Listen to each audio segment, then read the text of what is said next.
Assalamualaikum warahmatullahi wabarakatuh.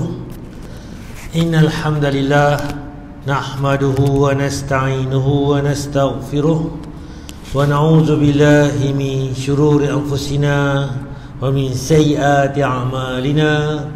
Man yahdihillahu fala mudhillalah wa man yudlil fala hadiyalah. Asyhadu an la ilaha illallah wahdahu la syarikalah wa asyhadu anna Muhammadan abduhu wa rasuluh. Amma ba'd. Yang saya hormati Tuan Imam, Ustaz Yusli, Masjid Tukuasa, Masjid Al-Mukharabi Bawang Piang kalau boleh, tuan-tuan kepada Allah sekalian. Pertama sekali marilah sama-sama kita manjatkan rasa syukur kita kepada Allah Subhanahu Wa Taala kerana limpah kurnianya, dengan rahmatnya dia beri masa kepada kita, dia beri tenaga, dia beri kesihatan dan juga kesempatan pada hari ini dapat sama-sama kita hadir untuk sama-sama kita solat subuh berjemaah dan dapat sama-sama sambung kuliah mingguan kita pada hari ini, tuan-tuan, 26 Oktober bersamaan dengan 9 Rabiul Awal. Dan hari ini pada hari ini kita sambung tajuk bab fiqh solat, iaitu waktu-waktu terlarang mengerjakan solat, tuan. Dalam kita ni disuruh untuk solat, tapi ada juga dalil-dalil yang Nabi larang kita untuk postpone, Ustaz, hold dulu solat-solat yang mana yang Nabi larang waktu untuk kita kerjakan. Jadi bila ke waktu yang Nabi larang tu? Solat apa yang Nabi larang sebenarnya? Apa yang boleh dan sebagainya. Jadi kita tengok balik apa yang Allah beritahu dan Nabi beritahu tentang waktu-waktu dilarang solat ni, tuan-tuan. Sebelum saya nak pergi ke tajuk kita hari ni, kita akan tengok sikit tentang jalan menuju hidayah Allah. Kita, tuan, hidayah ni itu benda yang sangat besar, yang mana hidayah ni dapat bawa kita ke syurga, tuan. Jadi macam manakah jalan-jalan yang kita ni hidayah kita kepada Allah, tuan? In tansurullaha yansurkum wa yuthabbit aqdamakum. Salah satu di antara anugerah yang sangat agung bagi manusia adalah hidayah. Benda yang paling besar lagi, tuan-tuan, salah satunya hidayah, tuan. Apa buktinya? Bapa saudara Nabi, yang mana dia sayang Nabi, tak mana dia pergi, dia ikut Nabi. Ada orang cerca Nabi, dia larang, dia backup Nabi, kan? Siapa yang lawan Nabi, dia akan binting Nabi. Tapi akhirnya dia meninggal apa? Dalam keadaan tidak Islam, tuan. Sebab apa? Hidayah, tuan. Nak kata semua orang tahu, ramai orang tahu, tuan. Masjid mana? Masjid Bawang Piang. Tak mana? Depan sekolah Bawang Piang. Berapa ramai, tuan? Tak ramai, tuan. Kalau tanya tahu, semua orang tahu. Benda kebaikan, orang tahu. Tiba tak? Tunggu Ustaz, nantilah, dan sebagainya. Macam-macam alasan kita. Jadi hidayah ni, tuan-tuan, benda yang sangat besar, anugerah yang sangat besar. Dengan hidayah kita bisa beribadah, kita bisa beramal soleh, kita bisa melakukan berbagai macam kebaikan, kita bisa menjauhi semua yang Allah haramkan, yang mengundang murka dan azabnya. Tanpa hidayah Allah, kita akan menjadi manusia yang sangat rugi dengan serugi-ruginya. Dengan hidayah lah dapat kita bezakan yang buruk, yang baik, apa yang Allah suruh, apa yang Allah larang, apa yang Nabi tegah, sebagainya. Jadi dengan hidayah ni benda yang sangat besar. Lalu bagaimana cara yang harus kita lakukan agar Allah memasukkan kita ke dalam salah satu di antara golongan orang yang diberi hidayah? Jadi macam mana kita nak cari jalan supaya kita ni termasuk golongan yang Allah bagi hidayah? Banyak cara yang bisa kita lakukan. Salah satu di antaranya adalah dengan mempelajari ilmu syar'i. Rupanya ada banyak jalan, tuan. Tapi dalam banyak-banyak jalan tu, salah satu jalan tu dengan kita belajar ilmu agama, tuan. Sebab siapa orang yang keluar dari rumah dalam rangka untuk mencari ilmu, Allah Azza wa Jalla akan memberikan hidayah kepada orang itu. Rupanya, tuan-tuan, di sebalik kita semayang ni, kan, kalau ikut kita, lepas semayang balik berapa tunggu, teh tarik ada, roti capati ada, tosek ada, si lemak ada, kari pak ke apa ke, yang kita dah dapat, yang kita dah makan sedap tu, baik balik rumah dulu. Sekejap lagi main lah Isya pula, Maghrib pula, sebagainya. Dia tunggu Ustaz, tuan. Sebab apa? Rupa-rupanya dengan mencari ilmu ni penyebab antara salah satu jalan kita dapat hidayah, tuan. Bila kata lagu tu, apa dalil dia? Apa Allah kata, apa Nabi kata tentang dalil ni? Coba perhatikan sebuah hadis yang sahih diriwayatkan oleh Imam Muslim. Nabi SAW bersabda, "Man salaka tariqan yaltamisu fihi ilman, sahalallahu lahu bihi tariqan ilal jannah." Ini dalil dia tuan. Man salaka tariqan yaltamisu fihi ilman, sahalallahu bihi tariqan ilal jannah. Apa maksudnya? Siapa orang yang menelusuri suatu jalan dalam rangka untuk mencari ilmu, mempelajari ilmu Allah Azza wa Jalla, maka Allah akan memudahkan bagi orang itu jalan menuju surga. Kita baca dulu, pernah kita baca kan, iaitu apa? Kita ni kan, kita cari jalan ilmu ni. Barang siapa yang mencari apa? Ilmu kan, Allah mudahkan jalannya ke syurga. Kita main mengaji yang ni kan. Kalau ikut ni banyak benda lagi nak buat ni. Tapi korban Ustaz, tunggu Ustaz 15 minit, setengah jam contohnya, kita dengar sikit. Apa tu? Apa kuliah sebenarnya. Maghrib ke, kuliah apa, duha ke sebenarnya. Jadi kita tunggu Ustaz. Sebab apa? Dengan kita cari ilmu tuan, Allah mudahkan kita ke syurga. Dua jalan kita susah ke ilmu, dua jalan ke syurga Allah mudahkan. Lagi payah kita nak ambil ilmu, lagi senang ke syurga tuan. Jadi tuan, cabaran kita ada tuan, kita sahut tuan, sambut tuan. Walaupun apa rintangan tuan, kita bertekad tuan, nak cari ilmu, nak cari ilmu. Sebab apa? Itu penyebab kita mudah masuk ke syurga. Apa makna Allah memudahkan orang itu jalan menuju surga? Berkata Syekh Muhammad bin Shalih Al-Utsaimin rahimahullah, bahwa perkara yang menyebabkan seseorang mudah masuk ke dalam surga itu hanyalah iman dan amal soleh. Jadi cerita dia, kita mudah masuk syurga ni sebab apa? Iman dan amal soleh. Dia mesti berilmu dulu. Berilmu, beriman dan beramal. Berapa ramai orang kita ni yang banyak ilmu tapi tidak beriman. Mungkin dia banyak ilmu, dia beriman, tapi dia tak beramal. Kemas ilmu dia tapi cakap tak sopa biji. Kata lagu lain, buat lagu lain, natijah dia. Pompang-pompang lagu lain, dia pun tak clear tuan. Dia kena berhati-hati. Sebab apa? Seseorang itu tak cakap pun tak apa, dia beramal, orang tengok tuan. Kita kena boleh nilai macam mana kerja buat dia, dan amalan sebagainya. Amalan itu penting. Tapi tiga benda ni kena ada: berilmu, beriman dan beramal. Oleh karena itu, yang dimaksud dengan Allah memudahkan orang itu jalan menuju surga, maknanya Allah akan memberikan hidayah kepada dia. Dengan hidayah itu dia beriman kepada Allah. Dengan hidayah itu dia melakukan amal soleh. Nampak? Bila dia berilmu, dia cari ilmu, Allah akan bagi iman dengan dia. Sebab apa? Dengan cari ilmu tadi, dengan kesungguhan dia, Allah akan bagi iman. Dan hidayah iman itu, bila jadi beriman tuan, dia akan terlaksanalah apa tu amal soleh itu. Itu sepatutnya tuan. Jadi tiga benda ni kena seiringan. Tapi cerita dia kena cari ilmu dululah.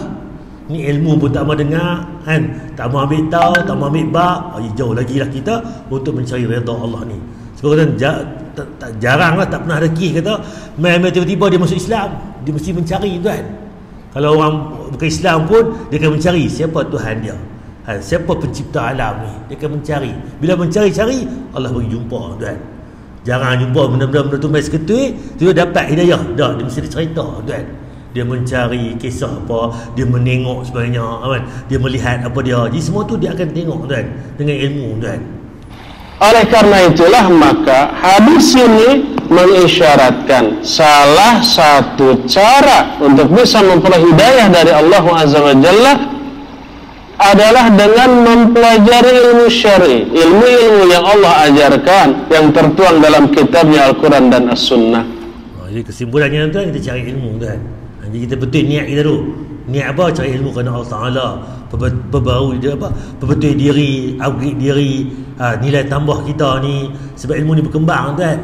Zaman dulu ni ia ilmu, lah ni pun ilmu juga, tapi dia berubah-ubah wajah tuan. Zaman lah ni 2020 kan. Dulu ni kita chalk and talk pakai papan tulis. Lah ada dah kelas online. Macam saya pun mengaji online tuan. Hari Sabtu tiap hari Sabtu 9 pagi sampai 6 petang tuan. 3 subjek kat UM tu, berasak tuan. 9 sampai pukul 12, 12 pukul 3 sampai pukul 6. Terpaksa tempuh tuan. Sebab apa? Nak pergi sana bersemuka tak boleh face to face. PKP lah ni dengan macam-macam kes lah ni, jadi belajar online. Nak tak nak kena juga buat tuan. Dulu ni hantar assignment pakai print. Kalau ni tak ada dah, pakai apa? Pakai email, pakai apa tu, PowerPoint present sebagainya. Dulu ni pakai kertas majung. Terang-terang apa kita pergi present. Lah dah pakai banyak gadget tuan. Apps tuan-tuan tengok telefon. Ada handset tuan-tuan tu boleh buat macam-macam. Itu pun macam komputer dah tuan-tuan. Jadi ilmu ni berkembang. Sama kita ni main mengaji tuan. Kan ilmu tuan. Okey, tajuk kita yang hari tu. Saya ulang kaji sikit. Ni tajuk minggu lepas. Cuma minggu lepas tak ada tuan. Saya pun nak main tuan tapi tak pun nak sihat hari tu. So tak ada nak abang kata batal. Nak main tapi tak pun sihat. Okey, tajuk dari itu larangan keras menunda solat asar. Sebab apa Nabi larang 3 solat asar ni? Yang pertama, peliharalah semua solatmu. Allah cerita dalam Al-Quran Al-Baqarah ayat 238. Peliharalah semua solat kamu. Jadi subuh, zuhur, asar, maghrib, isya kena jaga. Dan peliharalah solat wusta. Dan Allah beritahu lagi pelihara solat wusta. 5 tadi Allah suruh jaga solat tadi. Solat sunat kan semua itu termasuk jugalah. Tapi yang wajib itu lagi kena jaga. Tapi dalam dalil ni Allah kata jaga solat wusta, pelihara. Berdirilah untuk Allah dalam solatmu dengan khusyuk. Jadi semua solat jaga, tapi wusta ni lebih jaga. Apakah solat wusta tu? Ini dalam dalam Al-Quran Allah tak abad dengan jelas. Bilakah apakah solat wusta tu? Cuba tengok balik dalam hadis Muslim ada Nabi sentuh tuan, iaitu sesungguhnya solat ini, solat asar pernah diwajibkan kepada umat sebelum kalian. Rupanya tuan-tuan, solat asar kita petang tu orang sebelum kita ni ada yang kena buat tuan. Contohnya apa? Nabi Sulaiman yang mana petang tuan dia sepatutnya solat petang, tapi dia dilarakan, dia ghalikkan dengan persembahan kuda sebagainya. Nampak tuan, dia galik. Jadi solat wusta ni ada dulu tuan, kita pun buat tuan. Namun mereka mengiyakan, mereka buat indah tak indah, buat tak buat, acuh tak acuh. Barang siapa yang menjaga solat ini, maka baginya pahala 2 kali lipat. Siapa semayang solat asar ni dia jaga, dia dapat 2 kali ganda. Nampak tuan? Dan tidak ada solat selepasnya sampai terbit syahid, itu terbit bintang. Cerita lepas asar ni tak ada solat. Dan asar itu solat lah petang kita. Lepas tu tak ada solat dah. Tunggu bila nanti matahari tenggelam, dia terbenam, masuk waktu maghrib, itu solat pula. Jadi cerita dia solat asar tu. Ni dari yang pertama. Kalau tuan jaga betul-betul, apa fazilat dia? Dia 2 kali lipat, 2 kali ganda pahala. Kalau maghrib, kalau zuhur tadi 27 pahala, kita belajar subuh lah pahala berjemaah 27. Jadi seakan-akan macam asar nanti 27 kali 2. Berapa tuan? 54. Itu bahasa kita lah. Kita kira-kira, tak perlu kira-kira tuan. Itu bagi Allah yang nak bagi kita berapa pahala ke, itu hak Allah. Kita jaga waktu yang Allah beritahu tuan. Kemudian itu yang pertama. Yang kedua pula, tadi kelebihan. Ada pula ancaman. Barang siapa yang meninggalkan solat asar, maka terhapuslah amalan dia. Lagi bahaya tuan. Tuan tinggal solat asar, habis amalan tuan. Bankrupt tuan, miskin tuan. Apa buktinya? Ulama bincang tu ada 2 kategori. Ada yang kata hari itu hilang amalan. Ada yang kata tak, semua hilang terus. Bukan kata lagu tu boleh tinggal solat zuhur lah. Tinggal solat zuhur dapat dosa.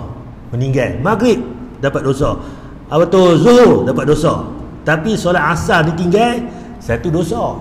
Kedua pula habis amal soleh kita.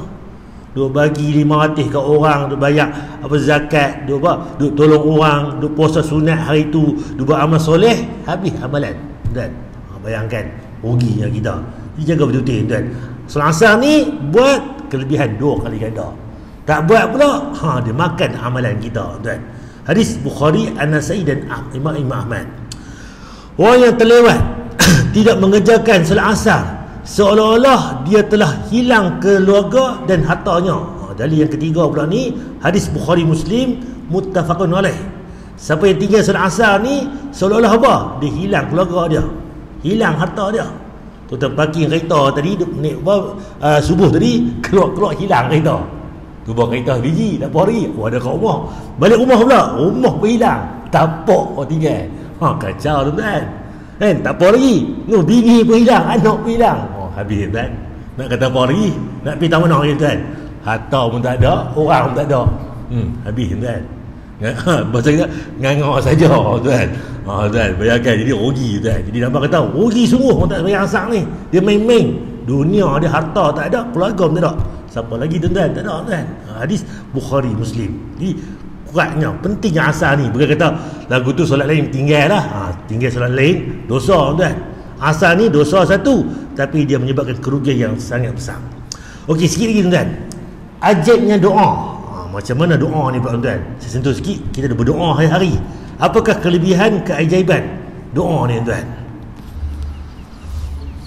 Siapa manusia di atas muka bumi ini yang tidak mengalami permasalahan? Ada yang diliputi kesedihan karena memikirkan kekurangan hartanya, memikirkan hutang yang bertumpuk-tumpuk, mengharapkan anugerah anak yang tidak datang-datang, merasakan penderitaan penyakit yang tidak kunjung sembuh-sembuh. Setiap kita pasti ada permasalahan yang kita hadapi. Dan solusi yang paling utama yang terkadang dilupakan oleh seorang mukmin adalah solusi doa. Lihat. Okey tuan, sebenarnya tuan, kita ni ada banyak masalah.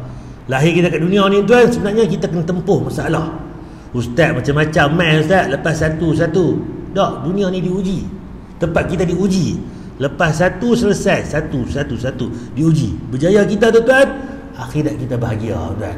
Kalau dunia ni kita ralik, kita alpa, duk bebai, duk rasa tak guna sebenarnya, bahaya tuan, awas. Sebab apa? Akhirat nanti kita sangkut. Dan Nabi beritahu pula macam mana bila main ujian ni, apa kita buat? Doa tuan. Doa ini senjata muslim tuan. Bagaimana para anbiya, mereka berdoa kepada Allah Subhanahu wa taala. Mereka para anbiya, orang-orang yang soleh, juga diuji oleh Allah Subhanahu wa taala. Lihatlah Nabi Ayub alaihissalam yang pernah diuji oleh Allah Subhanahu wa taala dengan penyakit. Allah Subhanahu wa taala berfirman menyebut. Okey, Nabi Ayub ni tuan-tuan, Allah uji dia dengan penyakit. Itu kan macam-macam lah riwayat yang sebut, penyakit kulit, penyakit sebagainya. Bahkan ada yang melampau tuan dalam apa panggil, apa tu Israeliat jatuh, apa tu ulat-ulat kepala ni buh balik pula. Itu melampau tuan. Tak ada pula sampai jatuh pula ulat-ulat ni pibuh balik. Tu dapat kata dia hulu melampau cerita itu. Israel itu dia melampau-lampau, tak boleh terima, terletak tepi.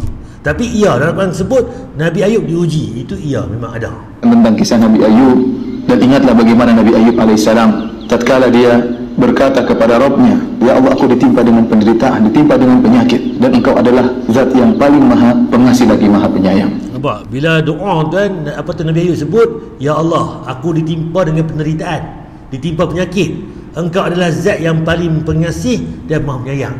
Kita mengadu kepada Allah, kemudian kita puji Allah tuan. Itu doa tuan. Sebab doa ni pertama sekali kita puji Allah. Alhamdulillahirrahmanirrahim, wassalati wassalam. Nampak? Alhamdulillah, segala puji bagi Allah, kita puji doa Allah. Kemudian kita salawat pada Nabi, itu adab tuan. Pun kita masuk apa isi kita, nak minta apa, nak terima kasih ke, nak mengadu apa ke, samalah. Tulis surat pun kepala surat tuan, apa dia, kemudian siapa, tajuk apa, isi pertama, isi kedua, penutup, tu tulis surat. Berdoa pun ada adab dia Nabi sebut tuan. Pertama kita puji Allah, kedua kita salawat pada Nabi, ketiga kita masuk apa-apa yang kita nak minta.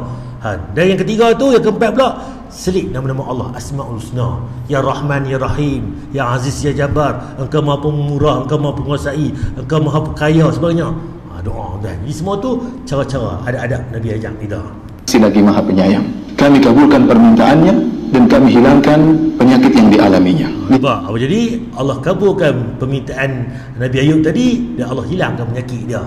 Al-Anbiya 83-84 tuan. Jadi tuan, ni cara dia mengadu pada Allah, minta pada Allah tuan, Allah akan perkenankan penyakit yang dialaminya. Lihat, satu doa namun keluar dari hati yang tulus bisa menghilangkan permasalahan yang lama yang dihadapi oleh seorang muslim. Demikian juga Allah sebut. Jadi tuan-tuan, bila berdoa ni minta tuih, teringin apa, hajat apa, nak mengadu apa, bersedih apa ke, minta pada Allah. Bila tuan-tuan? Bangkitlah tengah malam tuan. Siapa pun tak dengar. Nak doa kat masjid, malu ustaz, sekali orang tahu pula kan, kita duk ria ke, duk bersedih ke apa. Tak, bangkit malam, siapa pun tak tahu. Allah turun langit dunia tu 1/3 malam terakhir. Siapa minta kepada aku akan kabulkan. Minta hajat, aku berikan. Minta apa-apa akan aku ampunkan. Jadi bangkit malam tuan, berdoa kepada Allah. Setiap waktu berdoa pun tak ada masalah, silakan. Tapi tempat-tempat yang penting tu kita tambah lagi doa tuan. Tentang Nabi Yunus alaihissalam, beliau menyeru dalam kegelapan-kegelapan. Beliau berada dalam kegelapan perut ikan paus, berada dalam kegelapan malam, dan berada dalam kegelapan lautan. Bayangkan tuan, Nabi Yunus tuan, dia diuji tuan, ditelan dengan ikan. Ikan macam mana? Dah telan ikan besar tuan. Duduk mana? Duduk dalam perut ikan. Dalam perut ikan di mana pula? Dalam perut ikan dalam laut tu. Bayangkan laut dalam tu. Dah dalam pula, dalam lautan pula tuan. Malam hari pula. Berapa kali kelam tuan. Dah lah duduk dalam perut ikan satu. Duduk dalam laut pula satu tuan. Dah tu tengah-tengah lautan tu malam pula. Kelam zulmat tuan. Bayangkan tuan. Tapi tuan, dia mengadu kepada Allah, dia minta doa kepada Allah tuan. Allah kabulkan doa dia. Berada dalam kegelapan lautan, maka Nabi Yunus kemudian mengatakan, ya Allah, tidak ada sembahan yang berhak disembah kecuali Engkau ya Allah. Aku termasuk orang-orang berbuat zalim. Maka tuan, bila dia doa aku tuan, jadi Allah kabulkan doa. Tapi dia menyesal dulu. Ya Allah, tidak ada sembahan yang berhak disembah kecuali Engkau ya Allah. Aku termasuk orang yang berbuat zalim.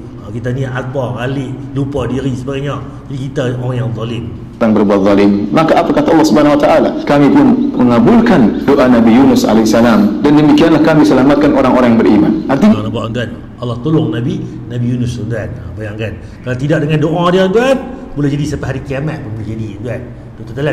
Dalam perut ikan besar. Keselamatan ini bukan hanya khusus kepada Nabi Yunus alaihissalam, tetapi juga kepada kaum mukminin. Allah sebutkan lagi tentang Zakaria. Tatkala dia melihat dirinya sudah tua dan istrinya dalam keadaan mandul, namun hal ini tidak menjadikan Zakaria putus asa, maka dia pun berdoa kepada Allah Subhanahu wa taala, yang artinya kami menyebutkan tentang rahmat kami terhadap hamba kami Zakaria. Tatkala dia menyeru Rabbnya dengan suara yang lirih, ya Allah, aku sudah sangat tua, kemudian tulangku sudah lapuk dan rambutku sudah memutih seluruhnya, akan tapi aku tidak pernah putus asa dari meminta kepada Engkau ya Allah. Dia mengatakan, ya Allah, istriku mandul dan aku sudah sangat tua, akan tapi anugerahkanlah kepadaku seorang anak. Lihatlah Zakaria yang sudah dalam keadaan sangat tua, istrinya mandul, ternyata Allah kabulkan permintaan Zakaria alaihissalam. Dari tuan, tak mustahil tuan. Pergi hospital, kita dah tua dah, isteri pun mungkin uzur sebagainya kalau ikut dalam kertas tu tak boleh dah zuriat. Doa boleh cucu tak ni? Bukan cucu, anak ni. Tuan, mana tahu tuan, nak bagi tuan, minta doa kepada Allah tuan. Jadi usaha tuan. Jadi dan tuan, perbanyak benda yang boleh kita ni, Nabi habaq perbanyakkan istighfar. Allah perbanyakkan harta kita, perbanyakkan anak kita tuan dengan istighfar ni. Allah turun hujan tuan. Banyak tuan dalil-dalil yang Allah sebut. Kita buat yang Allah beritahu dan Nabi beritahu. Zakaria alaihissalam. Dari sini kita yakin bahwasanya terkadang doa melakukan berbagai macam keajaiban. Tinggal doa tersebut harus kita keluarkan dari hati yang tulus, dengan penuh adab tatkala berdoa kepada Allah Subhanahu wa taala, dengan pengharapan kepada Allah Subhanahu wa taala, dengan yakin bahwasanya Allah Maha mengabulkan segala doa. Oleh karenanya Nabi SAW mengatakan, berdoalah kalian kepada Allah dalam keadaan yakin bahwasanya Allah akan mengabulkan doa kalian. Jadi kena ingat, kena niat aku doa ni kerana Allah Ta'ala minta betul-betul. Jadi kita meminta, nak bagi ya Allah, tak bagi minta apa. Dia lagu tu pula dah. Minta betul-betul. Minta sesungguh. Ni kita pun tak yakin dengan doa kita. Nak minta tak minta. Dah. Dengan Allah ni minta betul-betul. Allah mengetahui kita. Belum tak keluar mulut pun, hati kita ni mengadu kepada Allah ni, tak kata apa pun, tapi hati tu minta hajat menangis ke apa kan. Bayangkan. Semua itu Allah Maha mendengar lagi Maha mengetahui. Ketahuilah bahwasanya barang siapa yang bangun tengah malam, kemudian dibuka dengan solat malam, kemudian berdoa kepada Allah Subhanahu wa taala dengan hati yang tulus, dengan penuh pengharapan, dengan husnudzan kepada Allah Subhanahu wa taala, maka sulit untuk tidak dikabulkan oleh Allah Subhanahu wa taala. Jadi kalau doa tuan, mustahil Allah tak kabulkan. Allah akan kabulkan. Cuma cepat lambat ataupun bentuk tu berbeza. Minta lagu lain, Allah bagi lagu lain sebagainya. Mungkin doa macam rezeki ni duit, doa juga kesihatan kita, lapang kita, jadi macam-macam benda yang Allah bagi pada kita. Syafi'i rahimahullah berkata, janganlah engkau mengejek doa dan jangan kau meremehkan doa. Kau tidak tahu apa yang bisa dilakukan doa. Doa itu ibarat panah-panah yang dilepaskan di tengah malam, tidak akan meleset, pasti suatu saat akan mengena. Tetapi waktu untuk mengena itu butuh waktu. Oleh karenanya seorang tatkala berdoa di malam hari, yakinlah pasti suatu saat akan dikabulkan oleh Allah Subhanahu wa taala. Cepat atau lambat, Allah yang lebih mengetahui apa yang terbaik bagi hamba-hambanya. Jadi Imam Syafi'i kata apa? Imam Syafi'i kata, kita doa ni macam panah. Kita panah di malam hari tu bagi 10 panah, 100 panah. Takkan 100 doa tak kena 1 doa. 1000 doa takkan tak kena 50. Apa tuan? Ni doa benda nak kena macam mana tuan? Terdi benda. panah pun tak nak kena pakai doa kan. Nampak tuan, jadi cerita dia berdoa. Dan apa sebab lagi doa tak makbul? Banyak lagi. Mana mungkin nak berdoa makbul, pakaiannya haram, minumannya haram, semua yang haram. Ini doa penyebab dah betul hijab ataupun betul penyebab doa tak makbul. Banyak benda tu, kita tengok balik. Ini semua tu kan, yang penting kekuatan doa, berdoa tuan. Okey, tajuk kita hari ni berkaitan dengan bab fiqh solat. Waktu-waktu terlarang mengerjakan solat. Bila yang waktu tak boleh semayang ni? Pertama sekali kita tengok balik bila tuan. Dalil yang pertama hadis Ibnu Majah, Muslim dan Abu Daud. 3 waktu yang Rasulullah SAW melarang kami solat atau mengubur orang mati. Nampak tu ada 2 benda tuan dekat sini. Pertama, ada waktu yang Nabi larang solat. Dan yang kedua pula, tak boleh simpan jenazah waktu ni. Bila tuan-tuan? Yang pertama ketika matahari terbit sehingga naik. Ni bila dia betul lah ni. Betul tengok ni, mana ada orang pergi simpan lepas subuh simpan jenazah. Kan? Masjid mana buat tuan? Kampung mana buat? Tak ada tuan. Cerita dia lepas subuh tu tunggu Ustaz. Bila tuan? Pukul 10 tu ada lah. 11 ke kan, 9.30 ke sebagainya. Tak pun Zuhur ke Asar ke apa ke, itu ada. Tapi awal pagi tak ada. Sebab waktu tu terlarang tuan. Bila? Sehingga matahari terbit dan naik. Kalau bahasa kita ni, waktu duha tu, waktu imsak tu 7.5 minit habis subuh.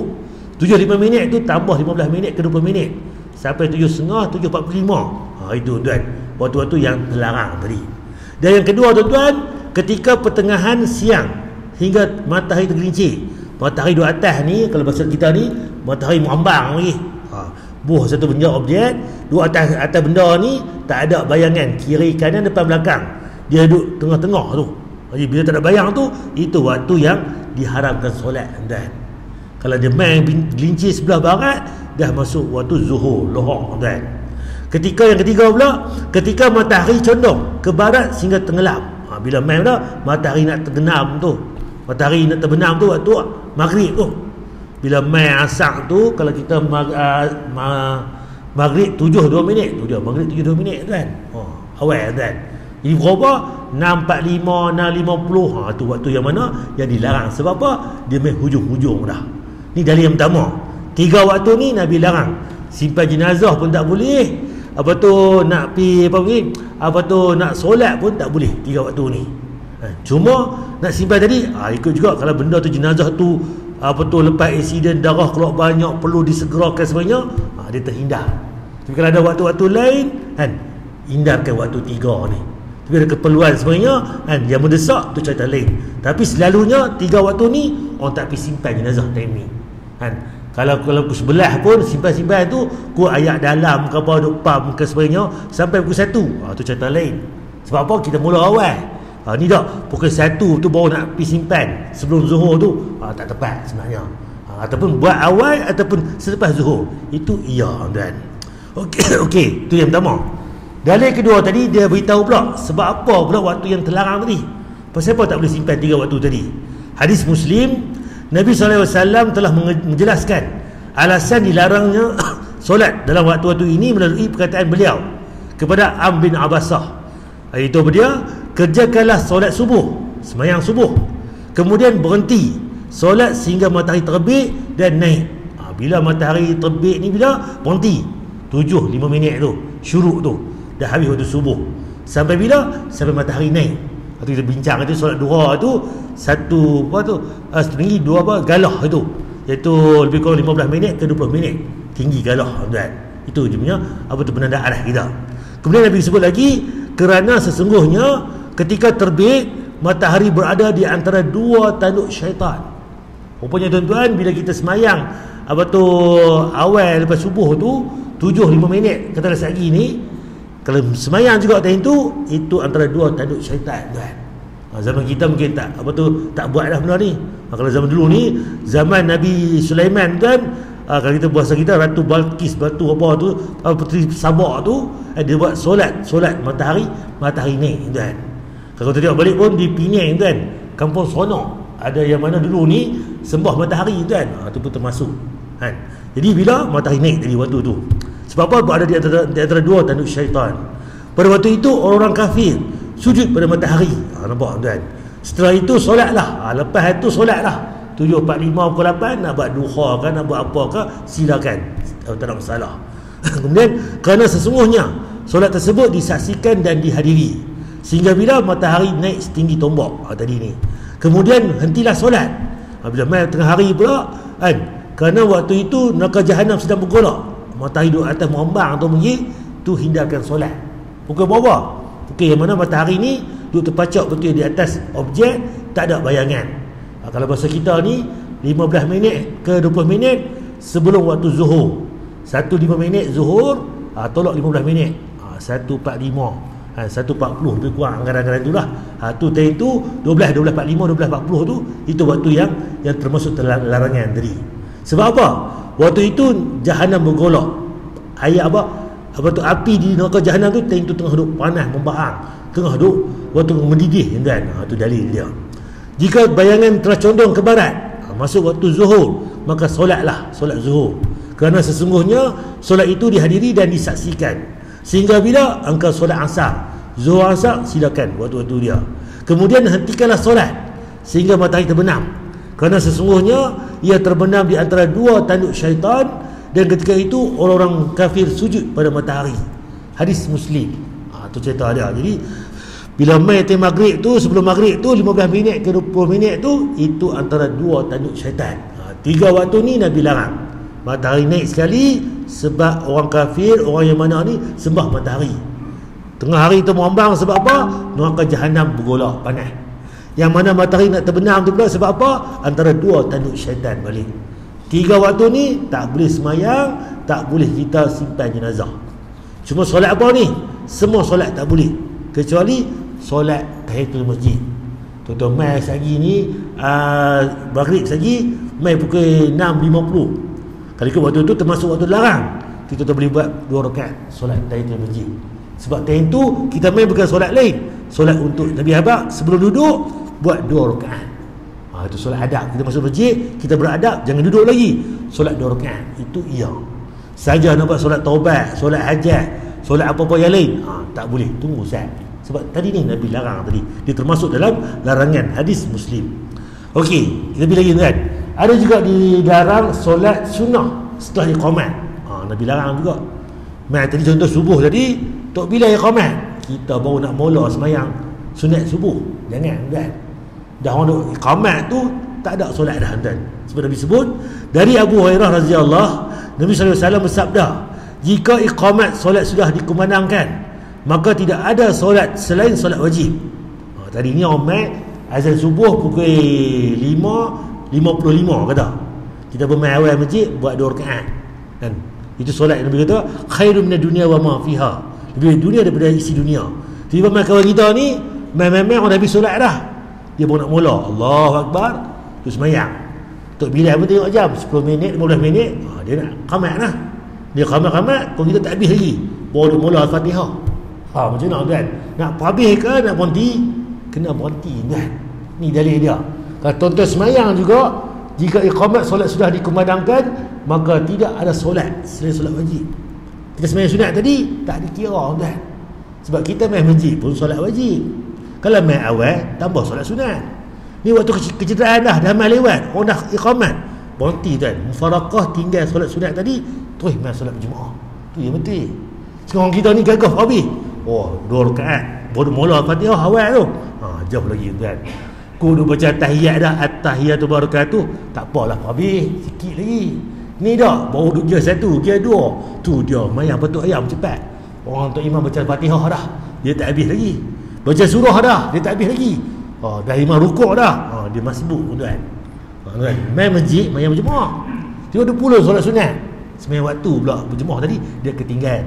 Baik balik orang lain yang main lambat pula tu, dia main pergi motor terus main, tak masbuk pun. Yang dia ni duk pula solat sunat tuan, nampak? Fahaman kena betul kan.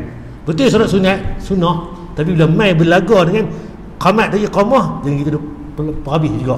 Tinggal kita sembahyang berjemaah. Mudah-mudahan Allah doalah kita, Allah terima solat kita tadi ni, walaupun tak habis tadi, tergantung sekat Allah terima. Itu hak Allah pula.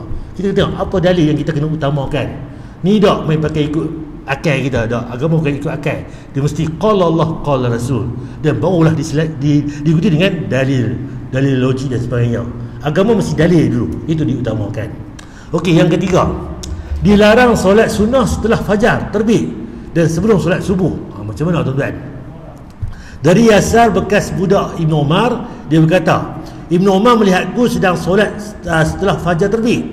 Lalu dia berkata, wahai Yasar, sesungguhnya Rasulullah SAW keluar menemui kami ketika kami sedang melakukan solat ini.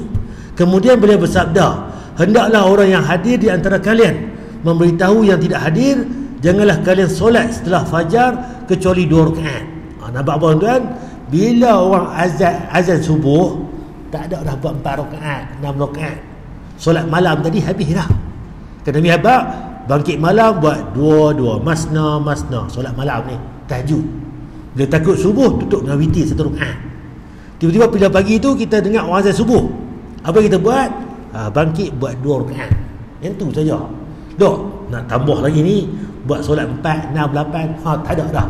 Selepas subuh tu, azan tu, solat sunat hanya 2 rakaat saja. Dan solat subuh pun 2 rakaat. Tak ada nampak 4, 6, 8 solat subuh. Itu beza dia. Jadi hadis Abu Daud dan Tirmizi. Ini dalil dia tuan-tuan. Okey, yang seterusnya, dikecualikan dari larangan ini waktu dan tempat tertentu. Waktu yang Nabi sebut 3 benda tadi tak boleh. Tapi kalau tuan-tuan tengok balik, ketika matahari berada tepat di atas pada hari Jumaat, hari Jumaat lain cerita. Tuan-tuan main hari Jumaat, azan 75 minit kan. Kita main awal tu Nabi sebut apa dia, dalil dia, tidaklah seseorang mandi pada hari Jumaat lantas bersuci sebaik-baiknya.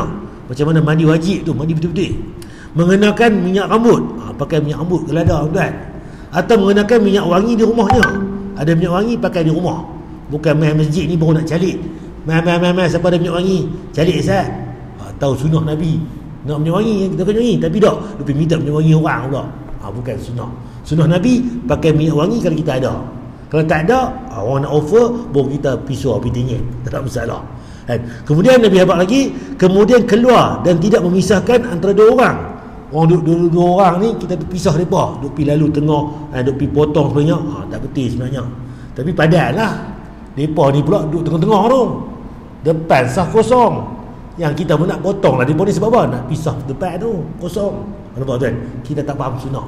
Kalau faham sunnah, penuh depan dulu, clear habis depan, buka sah kedua, buka sah ketiga, penuh 4, 5, 6. Tapi orang kita ni main awal masjid, duduk belakang, duduk tiang, duduk hujung, duduk atas motor, duduk kat bawah garaj sebagainya. Tak betul kan? Sunnahnya main di depan ni. Nabi habaq duduk dekat dengan imam, hotspot ni kawasan ni. Kalau kita nak beli bayar tuan, tengok bola pun banyak grandstand, RM10, RM15 kan, duduk bawah cemen ni RM5 kan. Hujan tak hujan ke orang lain, nampak tu tiket tengok bola. Ni semayang tuan, duduk dekat imam tu. Nak takut apa tuan? Zaman dulu kot raya duduk belakang, imam tak main, tolak orang duduk belakang imam, tu orang takut. Zaman lah kan, tak ada, jangan risau tuan. Imam tak ada imam 2. Imam 2 tak ada, Tok Bilal ada. Tok Bilal tak ada, Bilal 2. Tak ada Tok Siok ada. JKK ada. Pengusi ke siapa ke? Ada tuan. Ini tak risau. Zaman dulu kot lah kita duduk takut. Tok imam tak main, aku dia pun tolak lagi. Tu kih orang tak duduk belakang imam tu. Tu kita lah yang salah faham. Okey. Kemudian lagi, setelah itu ia duduk diam. Ketika lalu solat sunat semampunya. Rupanya Nabi ajak kita hari Jumaat itu solat sunat banyak. Saya dulu pun kalau saya tak baca hadis tuan, tak buat benda ni, sebab tak tahu. Yang tahu baca Quran, berzikir, solat 2 rakaat, duduk itikaf. Betul, itu betul, sahih. Tapi rupanya boleh perbanyakkan solat sunat. Kalau tuan main pukul 11.30 tuan, pukul 12 kata main, boleh buat 2 rakaat habis, 2 rehat sat, zikir sat, bangkit pula buat 2 rakaat habis pula, zikir sat, buat 2 rakaat. Berapa rakaat? Berapa banyak boleh. Penanda arah dia bila sampai Tok Imam, Tok Khatib naik atas mimbar, Assalamualaikum warahmatullahi, masuk waktu dah. Tok bila azan saja, kita yang duduk semayang tadi boleh berhenti dah. Siapa yang duduk berzikir kat tiang-tiang apa mau tu pun boleh berhenti zikir. Siapa duduk baca Quran pun boleh tutup dah. Sebab apa? Nak dengar khutbah pula. Tu penanda arah dia. Tok Bilal, Tok Imam bagi salam, Tok Bilal azan. Itu penanda arah. Siapa solat sunat banyak tadi boleh berhenti dah. Yang duduk itikaf ke, duduk berzikir ke apa pun boleh berhenti dah, siap sedia untuk dengar khutbah. Hadis Bukhari tu. Ini dalil dia. Kalau tuan main awal pun tengah matahari membang tadi, kalau ikut dalil yang lain tadi, Nabi larang. Sebab apa? Di situ neraka Jahannam tengah bergolak. Tapi hari Jumaat dia terhindar. Boleh kita solat banyak walaupun tengah matahari duk mombang tu pun. Beliau menganjurkan solat sunnah semampunya dan tidak melarang kecuali setelah keluarnya imam. Oleh sebab itu banyaknya ulama terdahulu, di antaranya Umar Al-Khattab yang diikuti oleh Imam Ahmad bin Hanbal, mengatakan bahawa keluarnya imam menghentikan solat dan khutbahnya menghentikan perkataan. Mereka menjadikan keluarnya imam sebagai penghalang solat, bukan pertengahan siang. Itu cerita dia. Dan kita belajar dari itu pun kita tengok sentuh itu yang mana bila Umar Al-Khattab di atas mimbar, dia beri salam, kemudian Tok Bilal azan. Tengah Tok Bilal azan tu ada sahabat-sahabat masih berkata-kata. Kemudian lepas habis azan tu, Umar teruskan khutbah dia. Kalau tengok balik, orang duk azan dia pada sembang lagi. Kan mesti Umar kelarang. Umar Khattab ni yang mana dia ni pantang sampai ikut sunnah Nabi. Kan dia pegang pedang dia kan. Potong asah tak betul ni, dia pegang pedang dia. Bayangkan cengeng tak cengeng Umar ni. Tambah orang duk sembang dalam masjid, lagi dia marah kan. Tapi rupanya tuan-tuan, kalau tengah duk azan ni masih ada perkataan-perkataan yang penting nak bercakap lagi, boleh kata-kata lagi. Kan? Cuma jangan sembang pula. Bola semalam tak gol, sepak penalti. Sembang bak bola tak kena kan. Oh ni hang kena ambil ni. Ada tadi pertanian kata ambil baja, ambil tu. Ni senapang ni kena renew lesen, rotek apa tu, kereta ke apa ke, macam-macam cerita lah. Hebahan. Itu perlulah. Kalau benda yang lara, jangan. Sebab tu kalau orang kata siapa yang tak jawab azan ni mati dia, payah apa tu, susah mati dah, itu gempak-gempak. Kalau betul ada dalil, kita kata betul. Tapi rupanya nampak kata sini, ulama yang kata lagu tu pun bukan dia saja kata. Tak boleh kita main-main dah, sembang banyak dah, orang duk azan, jawab azan. Tu cerita ada. Cuma ada perlu-perlu tu masih boleh lagi. Tapi jangan duk nyembang mengarut lah. Tu jadi cuma kita tak ada apa nak sembang, jawab azan lah. Apa nak nyembang. Tu cerita dia. Begitu kan. Kita lah kena beza mana dalil, mana hujah, mana amalan, mana yang ni. Jadi kita kena letakkan. Yang marah pula kan, pi bagi sebagainya. Kita tengok atas dasar dalil dan hujah, dan cara kita pun beradab bil hikmah kan. Dan saya pun dekat ni cerita dia kan, di tempat tadi ni 3 waktu tadi dilarang. Cuma kalau hari Jumaat tak terlibat. Dan juga tadi ni bila mai apa tu okey Jumaat tadi, yang tadi sama juga sunat tadi, bila azan pun iqamat tadi berhenti dah solat sunat, kita sembahyang tuan. Kita saya berhenti dekat ni tu, insya-Allah kita sambung pula pada minggu depan berkaitan dengan tajuk yang baru pula di sini, iaitu berkaitan dengan minggu depan. Okey, larangan menyebut solat maghrib dengan Aisyah. Macam mana tuan? Rupanya tu zaman Arab dulu, maghrib ni orang tak sebut maghrib, disebut Aisyah. Mai waktu Aisyah, dia tak sebut Aisyah, disebut perkataan lain. Jadi orang Arab dulu ni dia lain daripada kita. Kita tak apalah, maghrib, Aisyah. Zuhur tu lohak, sebut lohak orang tak zuhur. Tapi orang Arab ni dia ada istilah zaman dulu ni, dia lain sikit. Kita bincang nanti tajuk minggu depan tentang larangan menyebut maghrib dengan Aisyah. Wallahu alam. Saya mau dekat ni tuan, ada tuan nak tanya apa berkaitan dengan tajuk kita? Ya, sila. Macam lagi 15 minit sebelum maghrib tu ya, solat. Ya. Tapi kalau kita lambat solat, Oh, solat asar. Solat asar. Baik. Tapi dah termasuk dalam waktu tu, boleh disolat asar. Okey, terima kasih soalan Cik Pumah betul tu. Okey, terima kasih. Soalan ni macam mana? Sebab kita tanya tadi ni dilarang 15 minit ke 20 minit waktu maghrib tu. Tiba kita hari tu tak bangkit, menyasak, tertidur atau terlena ke kata contoh. Bagi-bagi nak 50 dah. Nak 55 dah. Kecemah ni, jodoh ni. Kena sembahyang asar. Walaupun tuan Nabi habaq pula dan lain-lain, kita sembahyang tu Allahu Akbar, kan kita rukuk, kita sujud. Tiba-tiba orang azan. Dapat zuhur maghrib asar tadi. Sebab satu rakaat kita dan sebelum maghrib tadi. Kalau kita dah termasuk maghrib tadi, itu Allah kira lain pula lah. Jadi kita buat jugalah. Kita pun bukan kata main-main terbangkit tidur kan. Ni dah memang duk set jam ni, time tu baru nak mayang asar. Tak betul lah. 5 hari duk buat betul terbabah. Tak betul. Sunnahnya kan sembahyang pada awal waktu. Kok hari-hari tertentu ni kita terbabah, terni, tak ada masalah. Boleh kan? Dibolehkan. Ada tanya lagi berkaitan dengan tadi? Tak ada, insyaAllah kita sambung pula. Cuma yang akhir sekali, kalau tuan pergi Mekah Madinah tu kan, pukul berapa pun boleh semayang, tak ada masalah. Mekah lain pula. special case. Sebab Mekah ni pukul berapa pun, pagi, petang, siang, malam, bertawaflah kamu, solatlah bila masa. Dan dilarang pula, jangan larang orang solat dan tawaf di masjid di kita Baitullah ni. Masjid Mekah lain. Kat tempat-tempat lain tu termasuk. Tapi Mekah tu hanya di Masjidil Haram ya. Ya betul, Masjid Haram lah. Kalau kawasan luar-luar tu macam pergi surau ke masjid tu lain, dia mesti Masjid Haram tu sendiri. Sebab ada Baitullah tu sendiri, Kaabah tu. Dan wallahu alam. Kita sambung lagi insya-Allah. Subhanakallahumma wa bihamdika asyhadu an la ilaha illa anta astaghfiruka wa atubu ilaik. Assalamualaikum warahmatullahi wabarakatuh.